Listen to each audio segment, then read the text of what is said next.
Եթե այն ժամանակ դու բանակի քեֆ էիր անում, որ դու գնայիր բանակ, ու մենք քեզի ծափողջուններով ուրախ քեզ ճանապարհում ենք, այսօր մենք միջոցներ ենք փորձում գտնել, վարկ ձևակերպել, որ մեր երեխուն բանակից կտրենք, չմեռնի։ 25000 զորքին շրջափակումից փրկելը այդ ո՞րն էր։ Մտածեք, խնդրում եմ։ 150 տեխնիկայով դու 10 տեխնիկայի դեմ ես մարտնչել, 10։ Սա օֆիցիալ տվյալներ են։ Միշտ վերցնում ես զոհի շապիկը,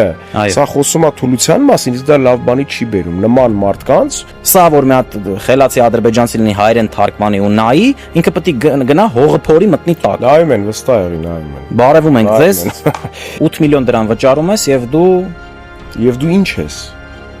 Հայաստանի Հանրապետության հայրենասեր քաղաքացի ես, դու 8 միլիոն դրամ ես տարել բյուջե, բայց այն որ քո դիրքերի արանքում կան դատարկ տեղեր, հետևությունները հարգելի հետևորդներ,